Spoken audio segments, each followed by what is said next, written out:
smoke some, bitch.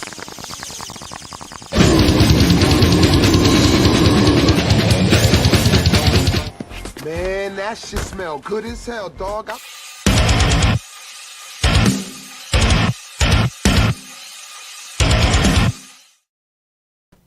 Welcome, ladies and gentlemen, to another episode of New Book Who Dis. I'm your host, DeathMetalHero, and with me is Justin Belmont with Smokes the Fox and Weaponized Werewolf. What's going on, man? How you? I'm doing pretty good, man. Just funded my project last night. Hell so yeah. I'm having a really good day. I think, yeah, I would say so. That's awesome, man. Congratulations. If Will Smith walked up to me and slapped me in the face right now, I'd smile. That's how. that's my mood right now. Awesome. Did you like the intro? Yeah. That was a little intro I cut together last year for a 420 topic list, and I thought about it earlier today, and I could not find it, and then I found it like right before the last stream, so I was able to get it re-rendered and set up for this one right here. Let's see, and thanks, Flying Feline. Skull Flying Feline, thank you for coming to hang out. Appreciate you being here. Just got the link already. What's up, Paul? Good to see you, man. Thanks for coming to hang out, dude. Appreciate you. So, man, what are you reading right now? Are you reading anything right now while you're doing the campaign not thing? Not really. Recently, the last book I read was probably like Florida Man. Nice. From Mike. Yeah. Yeah, it's a good one. He put me in that book though. The main character works for Belmont Pest Control. Nice. In there as a joke, maybe I pester him or something. I don't know. There's a little joke in there somewhere. Let's see. What's up, Christopher C? Good to see you. Welcome, guys. Welcome. Yeah, that was a pretty good one. Did you back that one as well? Yeah, I did. I have the shirt as well. Being that I'm in Florida, it's kind of a no-brainer. Kind of had to. You're in Florida? I didn't know that. Oh yeah, I live in Florida. Yeah. Yep. Been here for a while. It's been the weather's actually been kind of nice recently, but most of the time it's hot and horrible. And that I heard the sweaty and humid. I've never actually been inside Florida. Oh yeah, it's humid. It's humid, really humid. So I don't know if I can handle that humidity. But StreamYards does not display that properly. It looks like a sucker and then a hand going like this, Christopher C. Hey, like. Don't, Feline says. Yeah, I mean, that's fair. It's fair. Got the Nightmare series drawn by Murat Michaels. Nice. I just saw him in October of last year. Murat Michaels? Yeah, he showed up nice. to the Denver Con unannounced. He just said, I'm going, and it showed up. Got a table. So that's awesome. What's up, General Piggy? Thanks for coming to hang out. Oh, Piggy, General Piggy, man. What's up? Good to see you. There we go. Clouds. Buffing. Yeah. So you got all kinds of people working on this thing, man. Like it's pretty crazy. I'm kind of blown away. Give me your background with comics. Like what kind of stuff I don't know. How did you're talking about the Denver Con? Were you there set up? Were you there just hanging out? And you're like, oh shit, that's Murat Michaels. Like, how'd you run into Murat? No, I was just a fan who bought a ticket. Nice. I was walking the floor and I was like, oh, Murat's there. And then I was talking to him because I've met him before.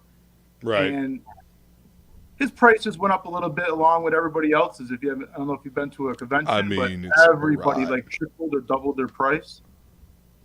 I mean, if you want that's what happens. Yeah, if you want like a headshot from like Jay Lee, now it's $150. It used to be $60 or $50. Right. So, but I think because of the pandemic, a lot of artists are trying to make back their lost income. Sure. Perhaps. and then all the inflation and everything else. So I think, but now it's pretty common for like $150 for a headshot when you go to the show. I mean, especially if you're looking for quality, yeah. You know, I mean, that's understandable. You know, time is money. With him, and I asked him if he'd just do a sketch card for me, because you can always get a pretty good deal if you want a sketch card. Mm-hmm. Yeah. So it's a affordable option if you want to get a bunch of things and not want to spend a lot of money, you know. Well, yeah. I mean, still want to support your artist, but you know, if you don't have the wallet to support as much as you'd like, you know. I make these little jams, and I get like a headshot from the artist. You know, I'll make like a Avengers jam, X-Men jam. Okay, cool. Have like a theme page, yeah. And get a few artists. Jam. Yeah. And then, like 9 different headshots per page, and sometimes they're like multiple pages. I have a 4-page Avengers jam or something like that. So nice. That's what I like to do for like my hobby. So I'm just on the floor, and actually both my artists from my comic book were actually guests at the show this year, or last year in October. Yeah. Barry McLean Jr. and Lee Oakes. They're the pencilers for Smokes and Weaponized Werewolf. So I met them for the first time at the show. Oh, okay, cool. Very cool. Mike Barron I met in 2018 in November at RockyCon, Rocky Mountain Con. It's a real small convention. Small conventions are some of the best, man. What's that? Yeah. Some of the smaller conventions are the best. What's up, Pops? Yeah, what's up, Pops? Hey, do me a favor. Let's check your audio. I feel like we're over. Do you have headphones in? No. Okay. I'm talking to my webcam. My webcam's got a mic on it. Okay, but you can hear me all right. Yeah, I can hear you perfectly fine. Okay, cool. I want to make sure that I'm not over talking you. Okay. I thought you couldn't hear me, or I'm talking too loud. No. I can hear you. I can hear you. But yeah. All right. Cool. Sometimes the audio is funny. He sounds okay. Thank you. It's like a can. Well, I mean, it's a webcam, Mike Christopher C. What do you want?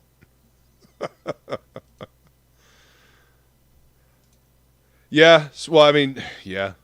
I mean, some still do signatures for free. You know, some will sign your comics for free still. I mean, most will.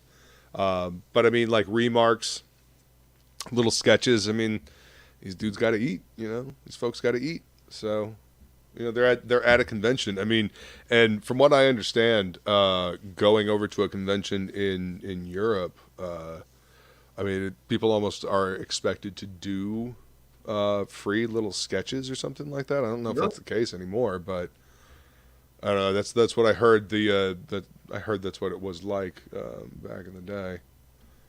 You know. So what were some of your favorite books when you were a kid? Like what did you read growing up? Well, I grew up. You know, I started collecting comic books in the '90s, the early '90s. Yeah. But I noticed them in the 80s, in like the late 80s. But I was just a little kid, and I used to collect baseball cards.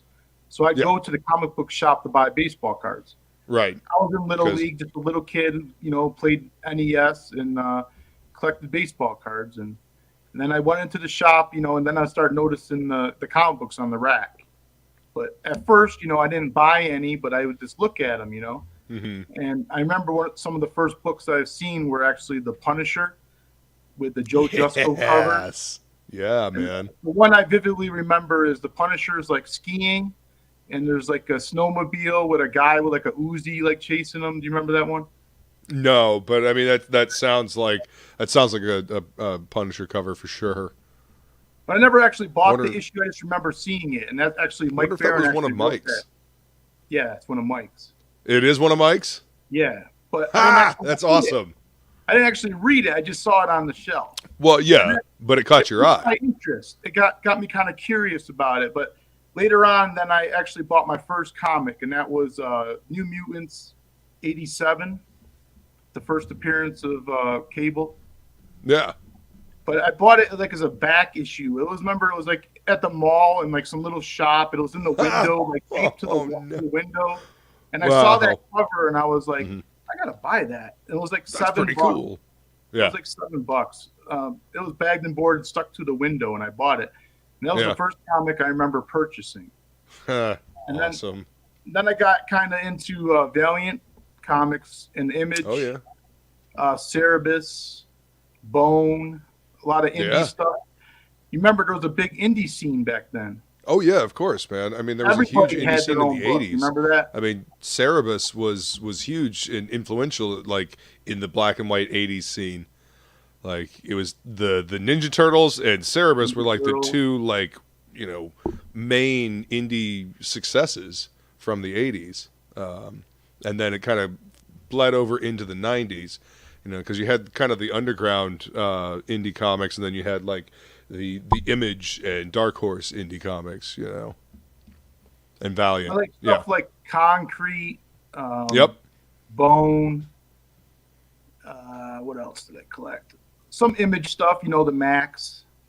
Oh yeah, Spawn. Everybody had that stuff, but it was a big indie scene. Now it's come back again full circle, even probably bigger than before.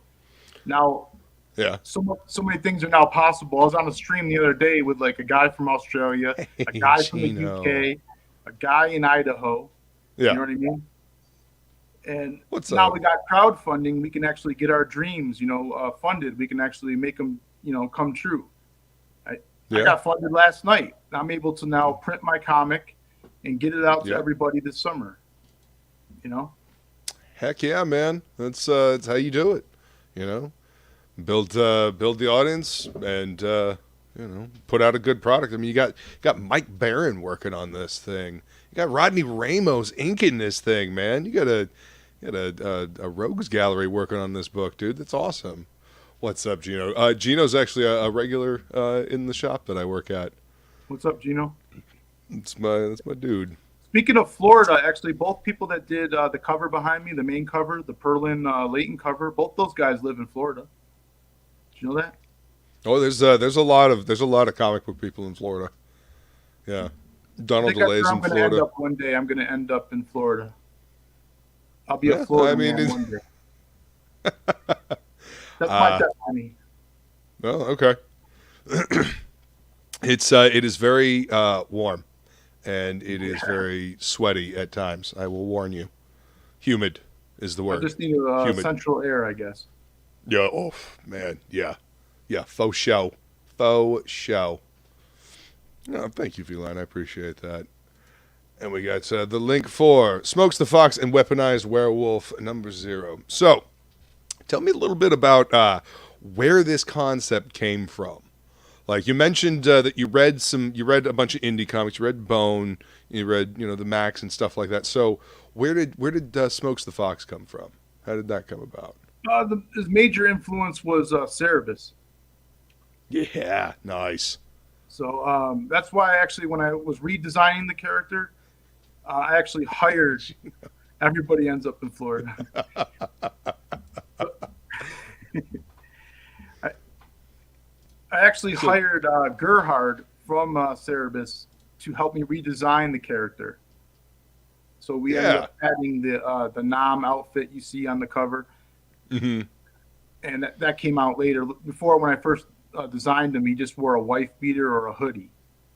So we gave him a little bit of an upgrade. Then we upgraded his pipe, gave him more like a fancy pipe instead of like a simple corn cob pipe. Right. Give him more of like a Sherlock type pipe. Yeah. Like Mr. Good Stuff had, something like that. That's what he had. Yeah, kind of a Sherlock as opposed to my Gandalf. And then shortly after we gave him his first, we colored him for the first time, and I didn't tell Gerhard what color to color him, but I had a feeling that he was going to make him gray, but I wanted to see if he would or not. 24 hours. Yeah. And when he came back with the cover colors, he actually colored them gray. And every time you see a fox on TV, whatever, it's always red and white. You never see a gray fox character, you know what I mean? So yeah. I thought it was a little bit different. I like him gray, and he's more like, same color as Cerebus. Yeah. And it kind of has that vibe to it, definitely. That's what I was going for, you know what I mean? Like a cartoonish kind of character, but with super realistic backgrounds and other characters, you know what I mean? That kind of feel. That's what I was going for. And I also wanted a good story. I thought Valiant, the classic Valiant back in the 90s, they had a good balance between artwork and the story. Image only had the artwork, not so much the story, just nothing but pinups, Well, really if good I remember covers. correctly, I think it was Bob Layton that was over at. I mean, chat. Feel free to correct me, Gino. You probably know, homie. I believe it was What? Bob Layton that was running the Valiant office over there, and he was running the tight ship. I think he was doing Exo Manowar because super similar to Iron Man, and Bob is the Iron Man artist. I mean, he resurrected that title, but there was a house style that they had. It was very very tight, very clean. I remember what was it, Archer and Armstrong that Barry Windsor Smith was working on, and then eventually Rune at Malibu later. But yeah, there was some great books at Valiant. Didn't get a whole lot of recognition. Didn't get a whole lot of market share, but I mean they put some books out. Yes, he was. See, my dude Gino knows. Thank you, sir. Appreciate the backup. But yeah, because I'm a big fan of Valiant, I actually hired Rodney Ramos is the reason why I hired him, because he worked for Valiant, and I liked his work. Bob Layton, same reason, Mike Barron. Everybody. Yep. I even got Peter Palmiotti to ink a pinup inside Smokes, so that's awesome. He worked for Valiant as well. Him and his brother. Peter's great. I love both the Palmiottis. They're both awesome. Wow. So yeah, you really do have a killer's row working on this. I got to, when I was working for an artist down in Orlando, I got to hang out with Rodney Ramos. He's a cool dude. He's a cool dude. I enjoy hanging out with Rodney. Had to drive to what was it, a Kinko's to get something scanned in. He was inking a Bisley page, and they had sent it to him while he was staying with a friend down in Orlando. Drove him up to a Kinko's, and then we grabbed something to eat and hung out. It was cool shit, man. But yeah, I love hearing that name because he's done a lot of he inked the entirety of Transmetropolitan. Transmetropolitan is one of my favorite fucking series ever. And I was like, dude, do you know how many times I've seen your name in books? And he's like, nobody gives a shit about me. I was like, stop it. But yeah, he's good peeps. That's why I hired him, because I've talked to him a bunch of times. He's a real nice guy. Well, he's super fucking talented too. I don't know if you've ever seen any of his pencils. He's incredibly talented. Apparently, but just usually he only gets inking jobs. I mean, sometimes he doesn't get the pencils, which is sad because he could totally do it. No, he said if you give him breakdowns, he'll do the inks. He'll do the finishes. Mm-hmm. Oh, okay. He needs breakdowns though. Okay. All right. He is good. He can even if it's third wave finished, he can still ink it. He's good. Mm-hmm. Yeah, it's great. So you just go up to these guys and just how did you get this killer's row working on this book? Did you just go up and ask them, offer them money? Cash is king. You just wave cash in their face and be like, look, I want you to do something for me.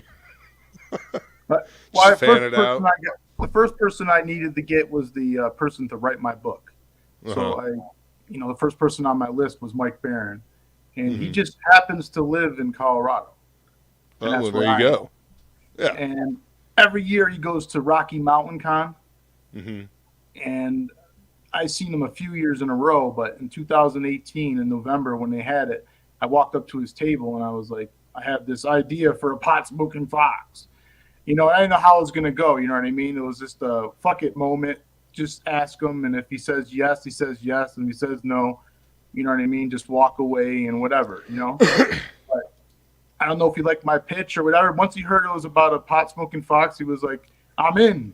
And then that was it. It wasn't really. It's awesome. Mike, you're fantastic, dude.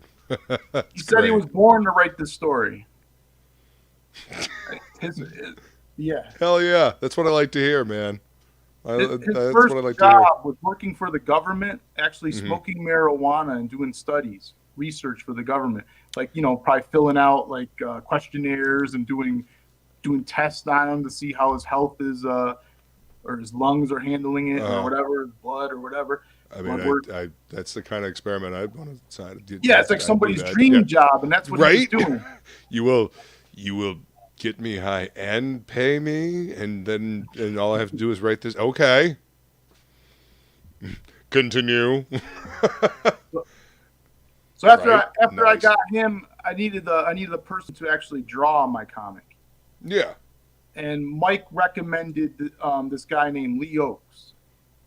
And how he knows this guy is he lives in Colorado as well, Mm-hmm. and they worked together on another project. And they actually did a project together for Popeye's Chicken. And No. Wow. yeah, Okay.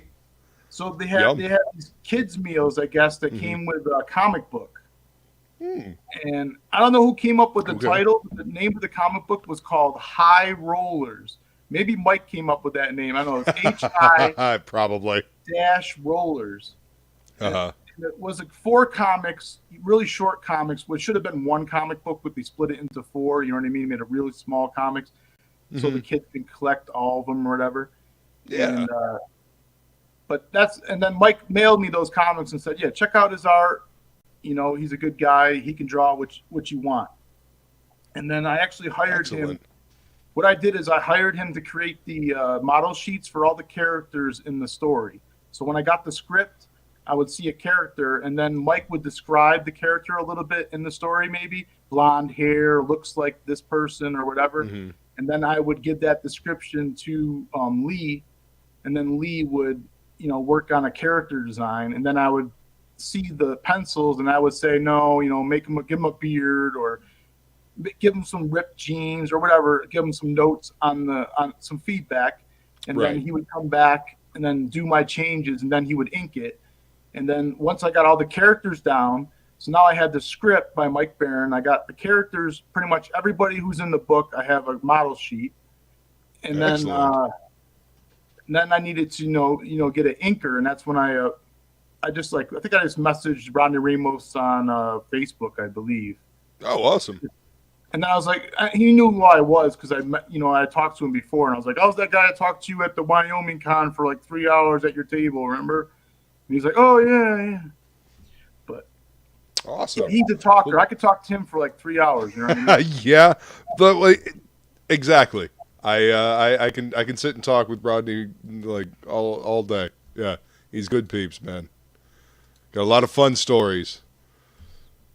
Smokes the Fox, #1. So yeah, somehow we funded with under 100 backers, and I would guess that means you selling quite a few of these epic bundles. yeah, 12 out of 20. Shit. Only 8 of them left, folks. Only 8 of the selected perk left. Wow. That's, someone the snatched featured one up tier. last night. Someone snatched one up and put me over at the top last night and got me funded.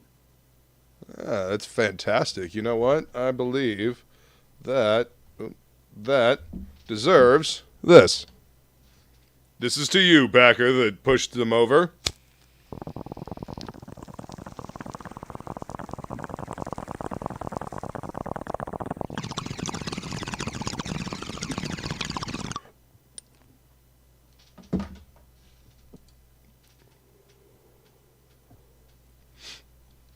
All right.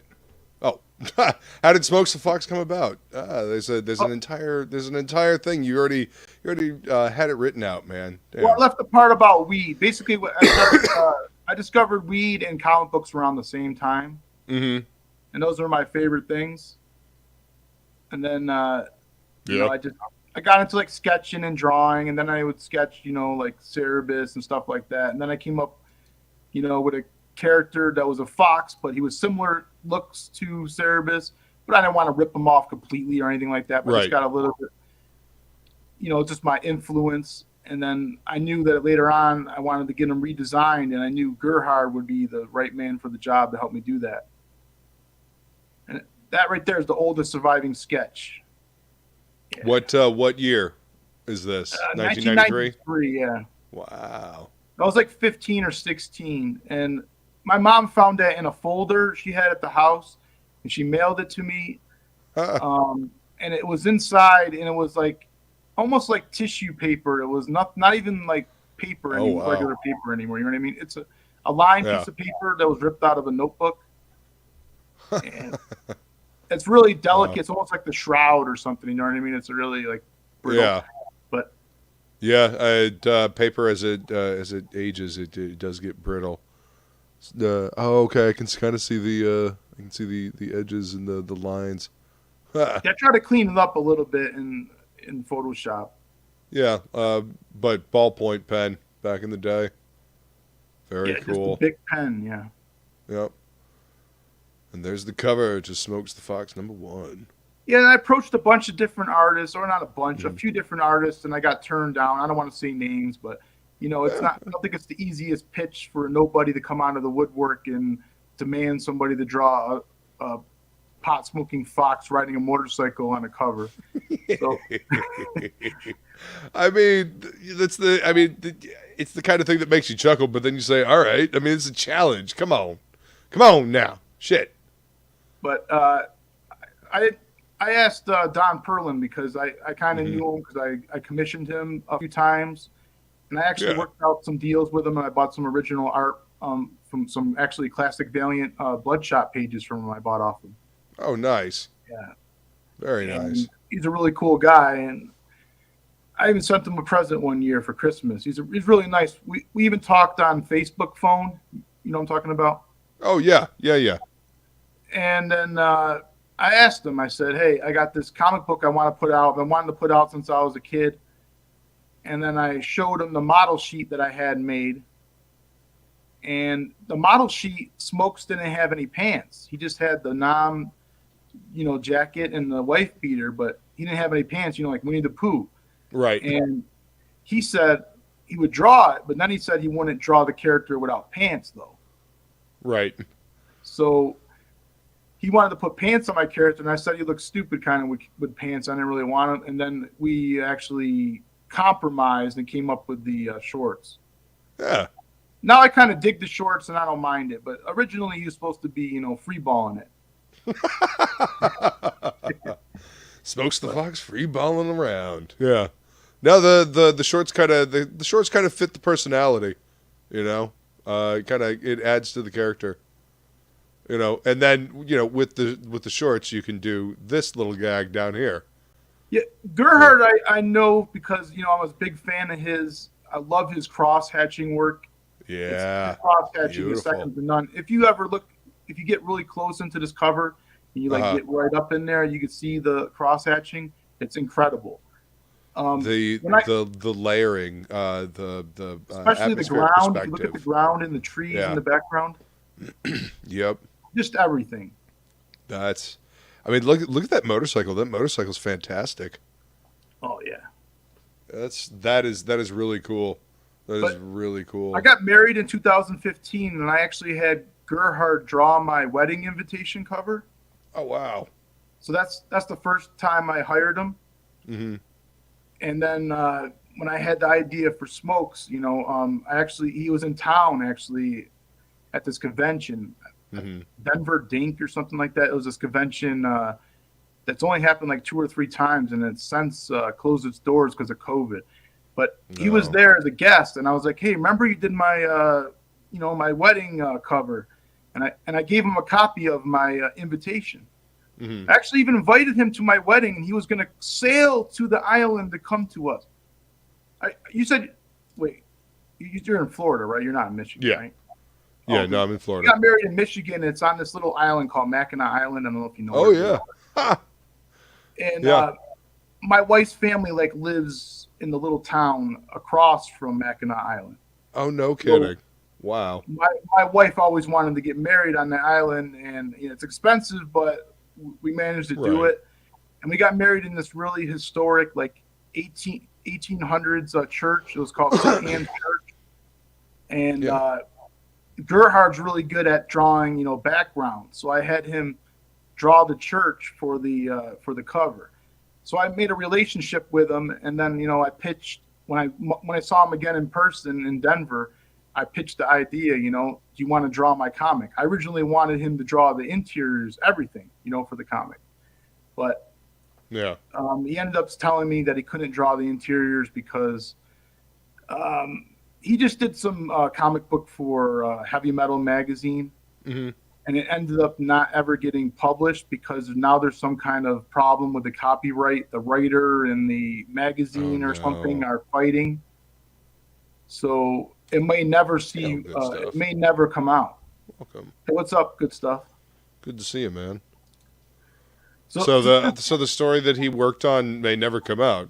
Well, yeah, and he shit. worked really hard on this, and then it kind Right. of left a bad taste in his mouth that he did all that hard work, and now it's never. So when I asked him to draw my comic, he was thinking, this guy's never put out a comic book before. It probably might not get published. I'm just going to waste my time. You know what I mean? That, and he's got a lot going on. Right. So I mean, I yeah. just- I mean, I'm sure he does. He's probably got his own projects and stuff that he's working on. I would be sure. So instead of that, I'm just going to have him be my cover artist. So Yeah. in the second issue, I'm pretty sure I'm going to bring Gerhard back to do that cover, Awesome. or Awesome. at least a variant cover. Oh yeah. And, I mean, keep a good working relationship. Maybe you can get him to do a special or something. He's one of my you know? favorites. He's Yeah. a real good guy. And, Excellent. Well, I mean, you keep, like I said, keep working with him. See if you can get him to do like a short for you or something, or a fill-in. But I mean, story's looking. I mean, you got a great interior artist. Look at this. This is great, man. Yeah, this is Lee Oakes. Mm-hmm. I actually might see him again next weekend. There's a little convention coming up. It's called the Wicked West Comic Expo. It's a little convention right by where Mike Barron lives. So I'll be spending, the weekend probably at Mike Barron's table, just hanging out, and I'll have some flyers promoting Smokes Awesome. and try to get some backers. I'm gonna try to hit some stretch goals, so you guys who backed already will get some 6 a.m. stickers unlocked. Hell yeah. That's an awesome sticker too. But I got 4 of them, so that's $6,000 the first one, and then the 7, then 8 and 9. So there's some stickers to unlock. I think we can get to them. We'll see. I think so too, man. This is the first time Smokes gets high, right there. Yeah. He ends up stealing the camper's stash, Yeah. their wallet, everything he's got, his hoodie, and then he packs up a bowl, sits Indian style, and just takes a few hits, and then he gets so high he's seeing purple pandas. So that's what you see right there in that panel. Yeah. Okay. Mike Awesome. demanded those purple pandas be there. There must be purple pandas. I can totally hear him say. It was I can in the totally hear him script. saying that. It was in there. Yeah. Ah, that's awesome. And then he sits up. He looks like he's holding his stomach. Like, damn, now I'm hungry. Yeah, then he gets the munchies. Yeah. I mean, that's how it goes sometimes, depending on the strain. But yeah, these it's so cool to go from this, because he's very cartoony with his eyes and whatnot, and then to this, and it's very, very grounded in reality, very, realistic. He's in that panel, that second panel on that page, actually, right in the background on the bar stool, sitting at the bar. Yep. So let's. Why don't you tell me a little bit about Weaponized Werewolf as well? We've focused mostly on Smokes the Fox, but you've also got Weaponized Werewolf number 0. And Yeah, I didn't originally beautiful plan on visual making cover. 2 comic books. That was not You part did of the or you plan. didn't? No, I didn't. I think when I told Mike that I had Don Perlin was gonna draw the cover, I think he then got the idea to put a werewolf in the comic book. And then when he just put Bernie Wrightson type werewolf. That was the only description that he gave him. Okay.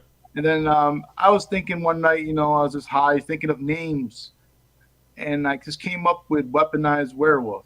I thought it sounded good. I know it's kind of a long name, but it sounded. Well, I mean, it's good alliteration, I just thought it was a little bit long, but I still thought it sounded cool.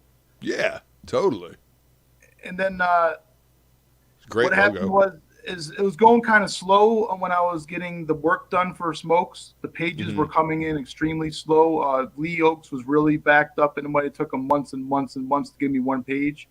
Right. So I said to myself, instead of making Smokes a longer book, why not expand on Weaponized Werewolf and also expand on the story of Smokes, but use a different artist, and then offer the backers, 2 comic books instead of 1, both Right. written by Mike Baron. And so Weaponized Werewolf takes place 15 years prior to Smokes. It's like the prequel, you can say. Okay. So if you want to read Smokes, and then you're going to want to dive into Weaponized Werewolf. And it's more of a horror book, as you can tell from the cover. But it's a fantastic Tim Vigil cover. yeah, and then Xevious and Kyle Ritter both did the colors, so it's a collaboration cover as well. Cool. And Tim Vigil really liked how those colors came out, and he told me that he might want to do work with me again on another project that he has brewing upstairs. So fantastic! I love hearing that Tim Vigil's working on shit. That makes me happy. I love his work. I just let him do his thing. I know he's kind of vulgar when he draws. I've seen his subject matter. So to speak. Part of the reason why I love his shit. Yeah. So when he said he wanted guts ripped, I just said, the werewolf has to be attacking the man. Yeah. I didn't say guts and fucking intestines had to be ripped out of some man. You know what I mean? He came up with all that. I mean, you listen. It's Tim Vigil. You give him a character called Weaponized Werewolf, he gonna draw some motherfucker getting his guts ripped out. That's how Tim Vigil roll. And he liked the fact that I didn't censor him Mr. or say, Faust, no, indeed. I don't want you doing that. So, I love it, man. I dig that. I dig that cover. I mean, the interior's a little bit different look because Tim Vigil has a realistic, very detailed type style. Yeah. A lot of, and then Barry McLean actually did the interiors, and he's really good artist. He's a rising talent. He's got a good style, man. Yeah, he's working with Mike Baron on another project called Cue Ball. Awesome. I don't know if you ever heard of that, but no, I haven't. And he does this other comic book called Billy the Kit. That one? That one I have heard. Justin Gray writing that, right? Yeah. Justin Gray does good stuff. He and Jimmy Palmiotti used to write a bunch of good stuff together. Hell yeah. So Barry McLean, I found out, actually is my neighbor, out of all places. So when I had to send him some sketch cards, I realized that he was my neighbor. So it's kind of weird that out of all places on earth that he lives next door to me. Yeah. But I think everything happens for a reason, I guess. And he knocked the story out in 3 weeks. This guy is really quick. Very, very talented. Wow. And he takes his work very seriously. He gets up, he draws 3 different pages a day from 3 different titles, you know what I mean? And that's what he does. Look at that. Look at that. Look at the artwork. Yeah. I'm saying it's fantastic job. Yeah. And then I got DC Alonso to do the interior colors for both these books. And he did there's a consistency across the color palette. I was noticing between the Smokes the Fox pages and this. Yeah, so Rodney Ramos inked both books, and DC Alonso colored both books. Well, the interiors. Awesome. And Gerhard actually colored both Smokes covers. Oh, okay. So the one behind me is also the Leighton Perlin cover is also colored by Gerhard. Ooh. And that right there is Barry McLean. That's the metal trading card. I believe I'm sold out now. No kidding. That's awesome. The first 90 physical backers get one of those. I might have 1 or 2 left, but I'm not 100% sure. Oh well, shit! Let's look at that. Yeah, Phoenix Animation did this for me. I just got my Butch Cleaver 2 stuff from Matt Burke, and it has a metal bottle opener, and he does great work. Nice. I might have 1 or 2 left. I'm not sure, but the first 90. Okay, don't hold him to that, folks. But you know what? You might get a surprise. Maybe if you're good. Shadow Hawkback says, "Bro, this is killer. I love were critters." What's up, Shadow Hawk? Were critters are great. Thank you, Feline. Please listen to the wise Feline.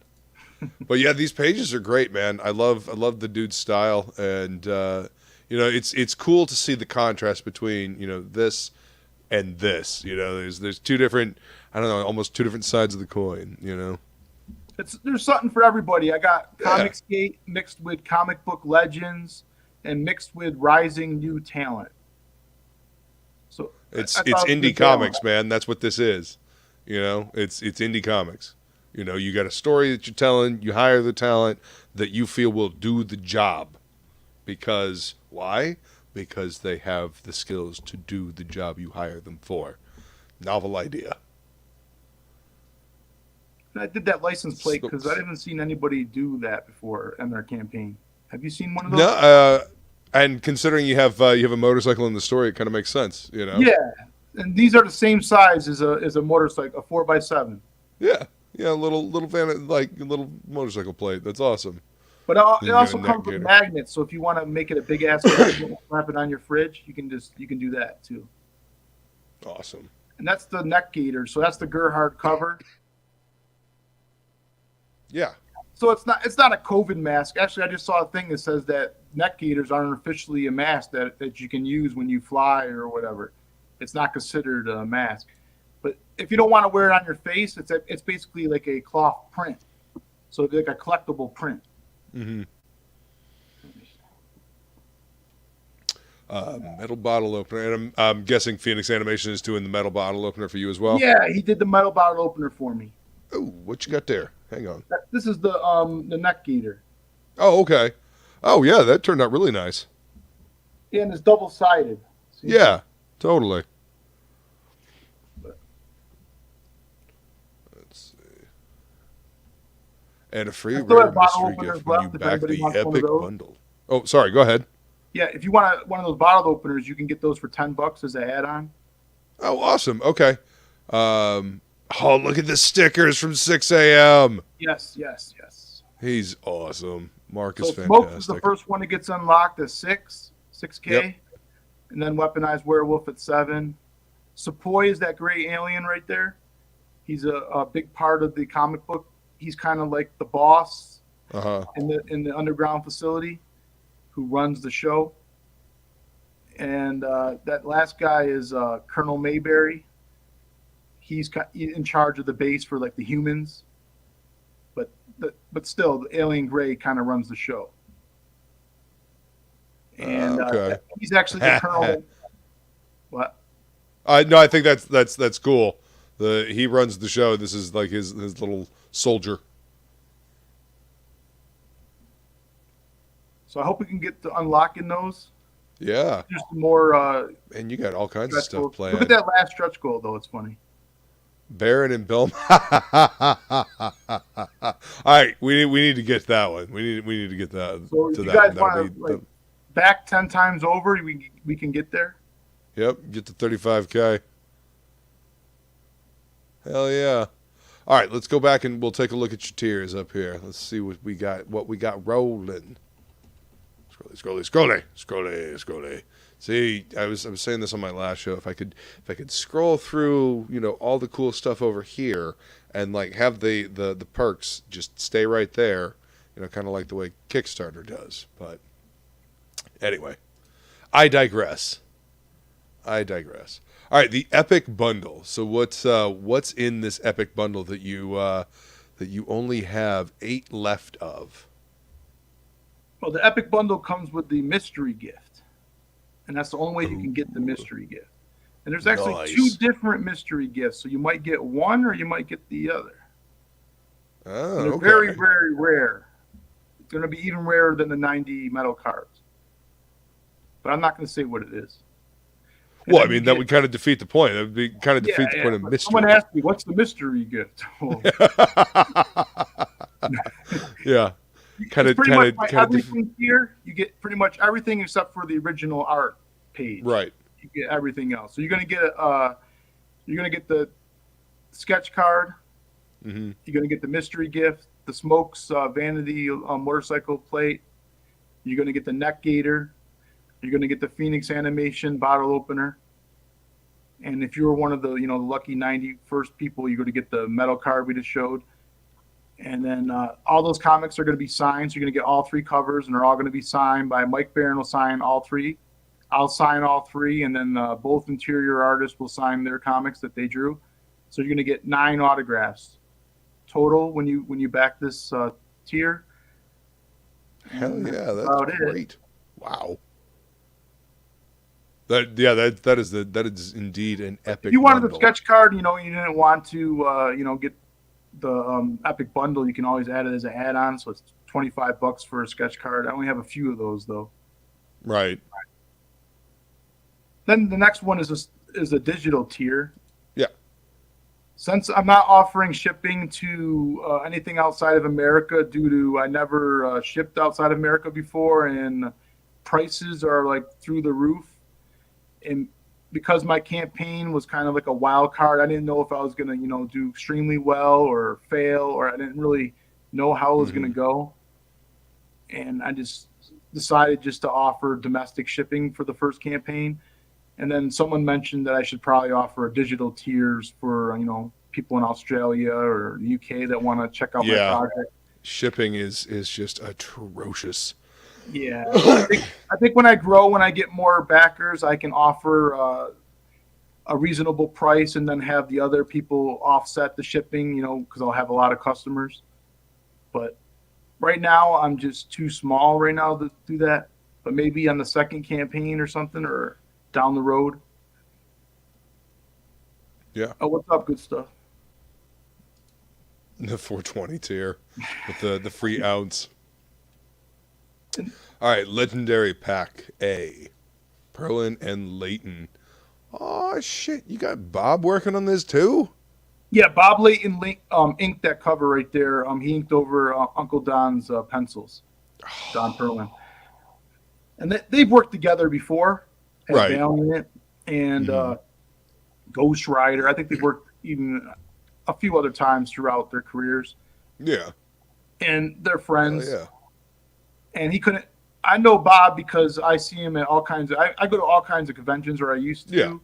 I would like fly to a different state to go to a show. You know what I mean? And Sure.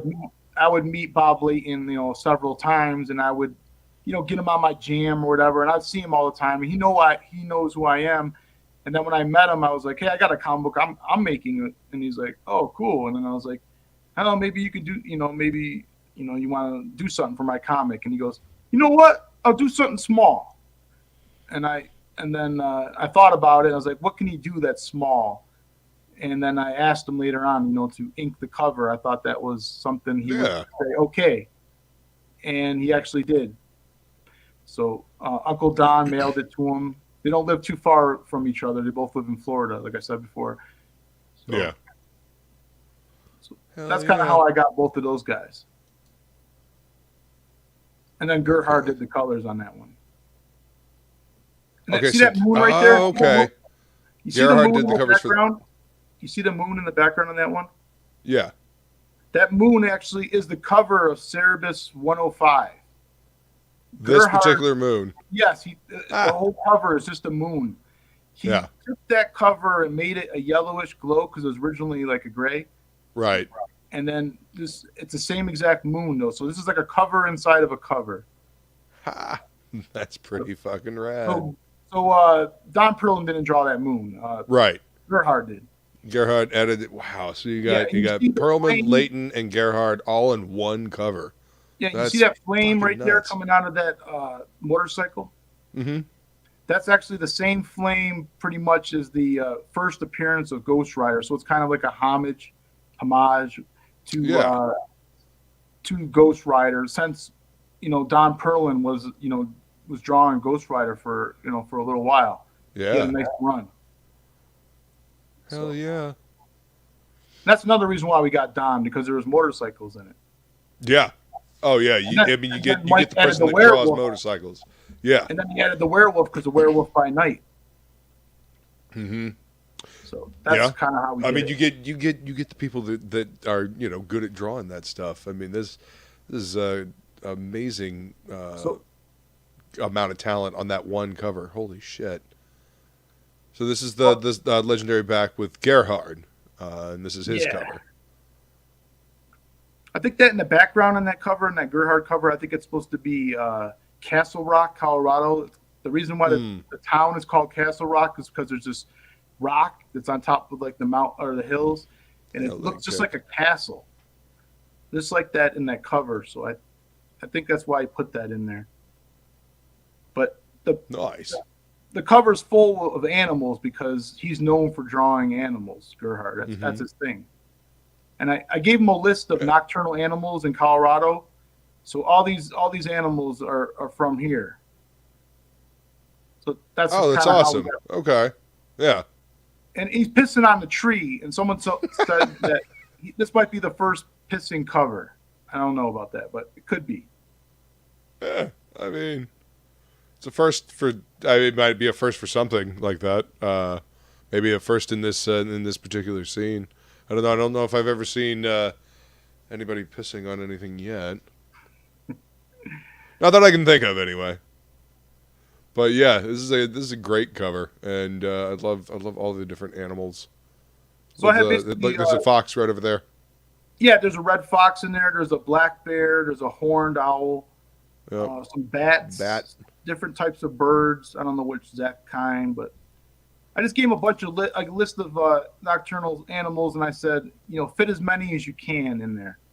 Yeah. All right, and all three. This perk includes both Smokes the Fox 1. Yeah, you can either get Legendary Pack 1, A or B, so you can pick your cover, which cover you want, and if you don't know which one you want to get, you can get all three. And that's 25, so that's cool. 2 books for 25. And there's the option for me to sign them at no extra charge. Someone said I should add that since I'm a first-time creator, so if you wanted me to sign them, there's an option for that. So you get Weaponized Werewolf. Awesome. Smokes and my autograph for $25. Awesome. And then you can get all 3 covers. That way you don't have to choose for $40. And all 3 signed for $65. Nice. Yeah, you can get all 3 signed. So if you don't want to, back the highest tier and get the epic bundle, you can just get all 3 comics signed if you want. Right. Wow. That's a heck of a lot of trekking. These books have got to go to get all 9 autographs of everybody that worked on it. That's pretty crazy. Actually, no, it's not going to be because I'm right here. I'm right here. I can sign it myself. And then my neighbor is Barry McLean, who's next door, and Mike Barron is in Colorado, and my penciler Lee Oaks is in Colorado. So we're actually all in the same state. All right.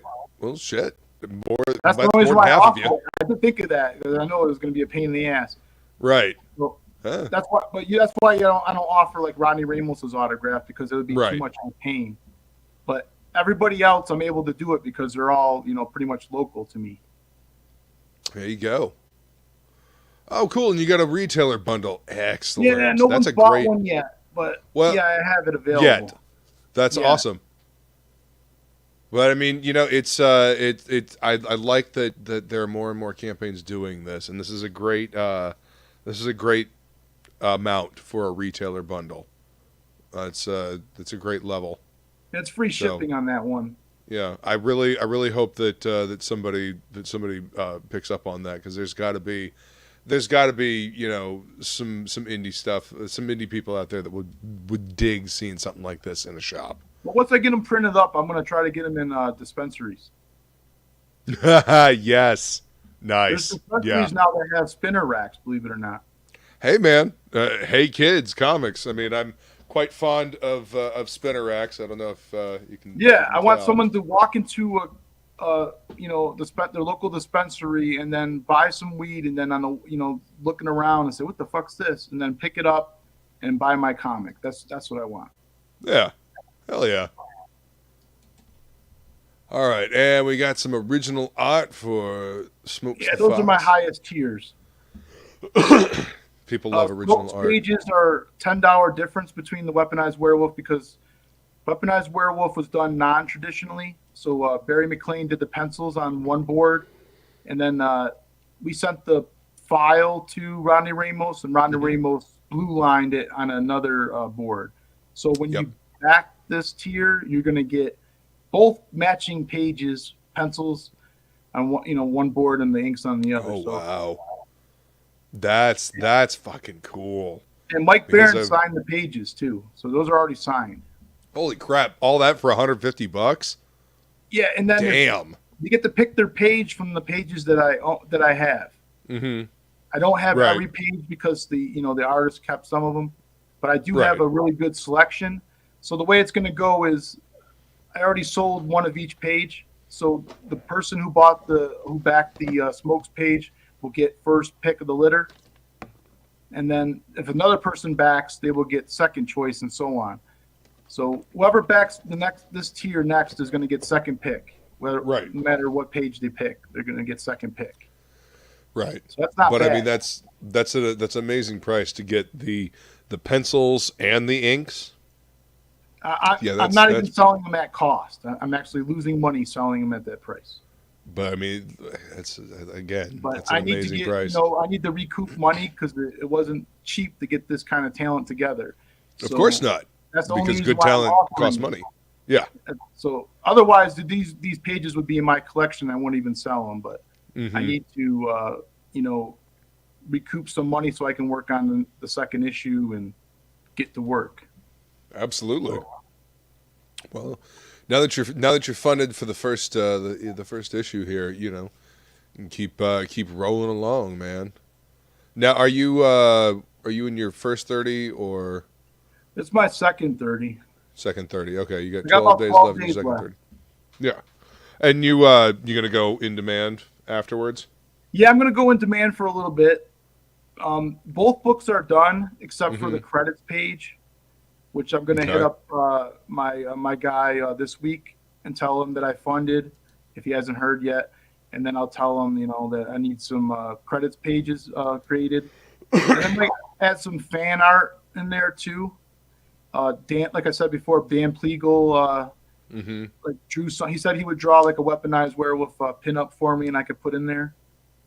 Awesome. So, if there's anybody out there, I see like a post of I've seen a lot of fan art around. If I see something really cool or something, if someone does like a Smokes or a weaponized werewolf, then I'll ask them for a scan and I'll put it in the book.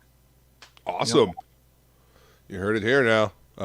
If you got some Smokes the Fox artwork or weaponized werewolf, get it together and hit Justin up. Might end up in the book. Shit.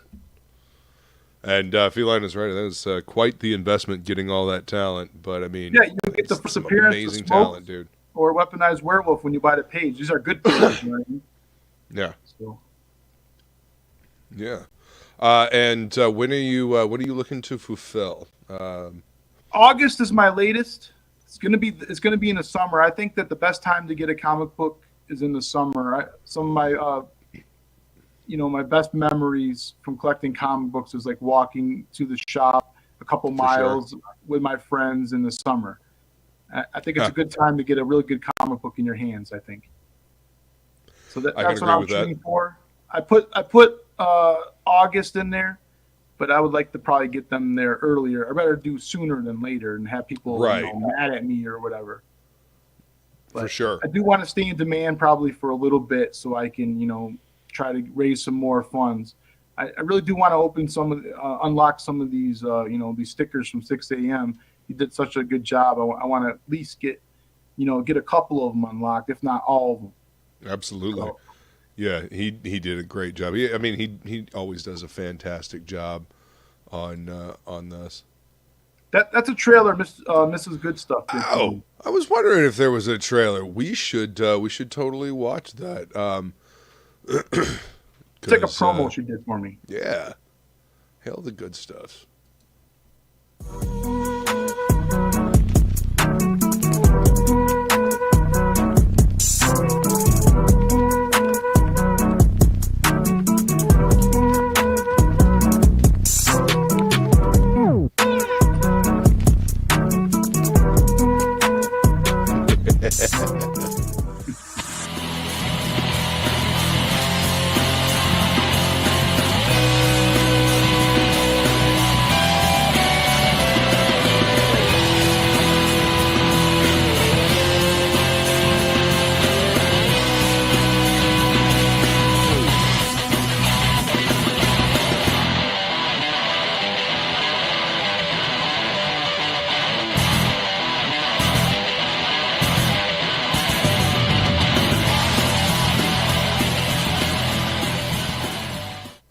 Hell yeah, that was awesome. Yeah, she So did a really good Mrs. job. Good When Stuff I made saw that for you.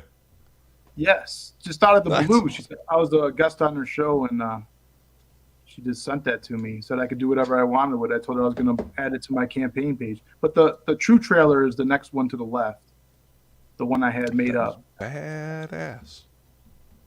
All right. Here's some slides from this. Oh, that is a trailer. Holy shit. Okay. Yeah.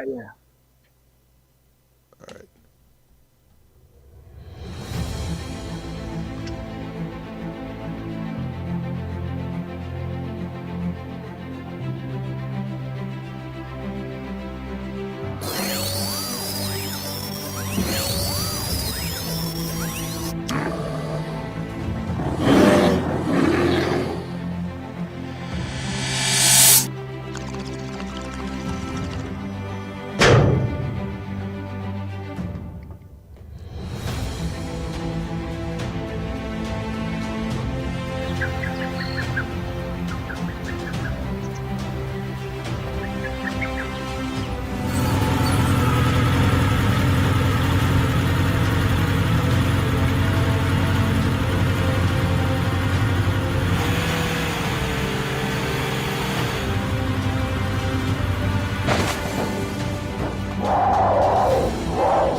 It was pretty cool.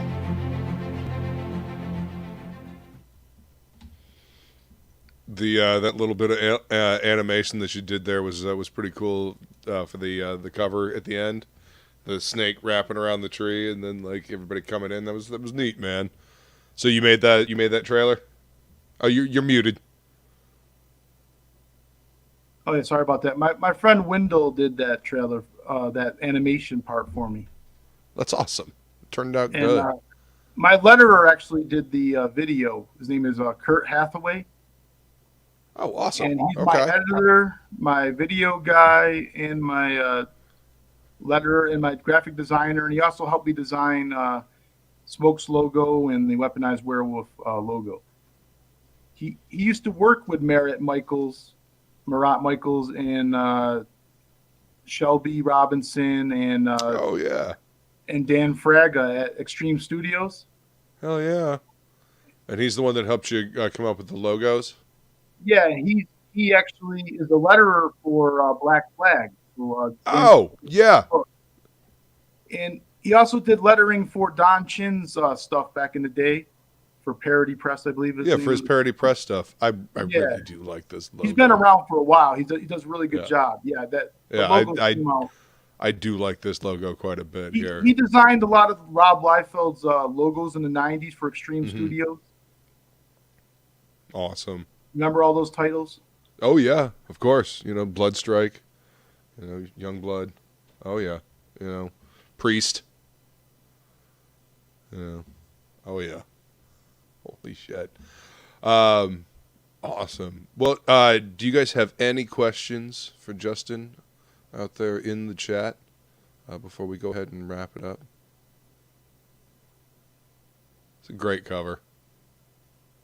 I'm kind of in awe of the talent that you've managed to pull in for this project, man. I got lucky, man. I got lucky.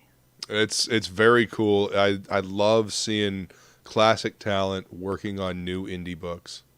It does remind me of an indie comics renaissance. You know, indie's where it's at. Retired, you know what I mean? They didn't have to do this.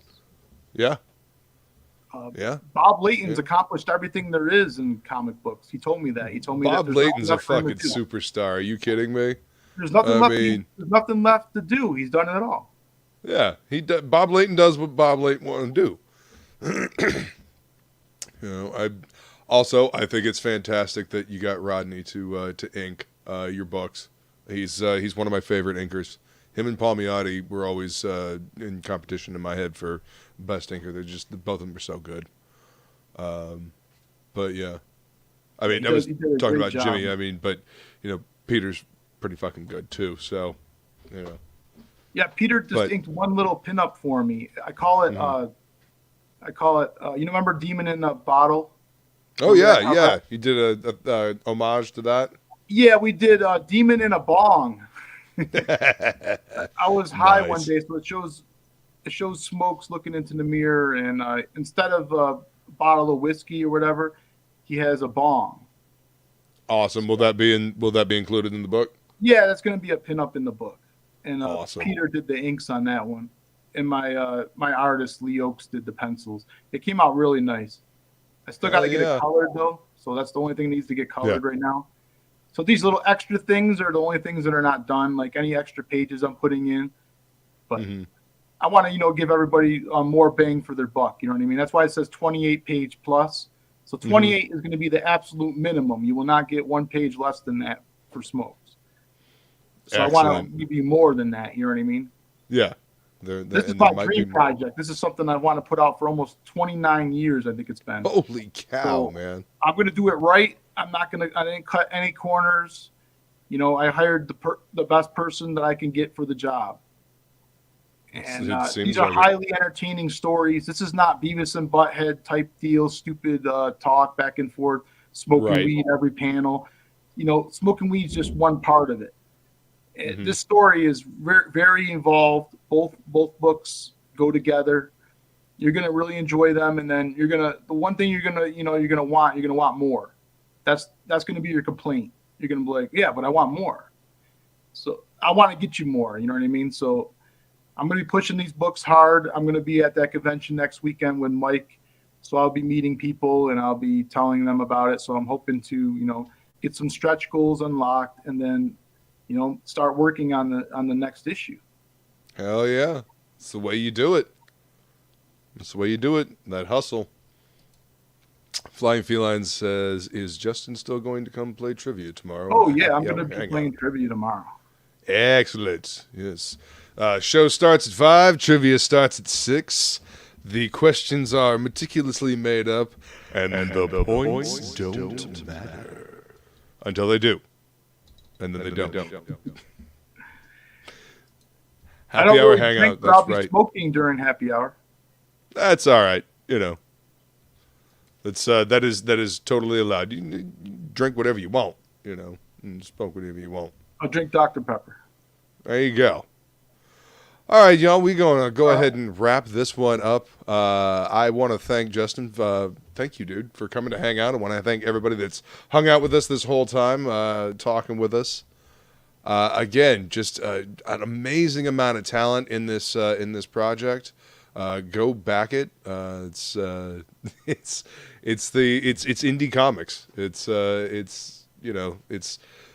I don't know, kind of the underground side of indie comics, and my God, I love this cover.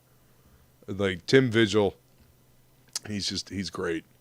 I hope that you get him to do more stuff for you. Yeah, if I do another issue, it's definitely going to be probably another cover by him. Awesome. I mean, look at that detail. Look at that work. Yeah. I love his line work. Fantastic.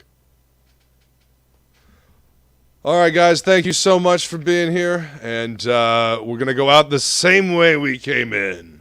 Later. Smoke some, bitch!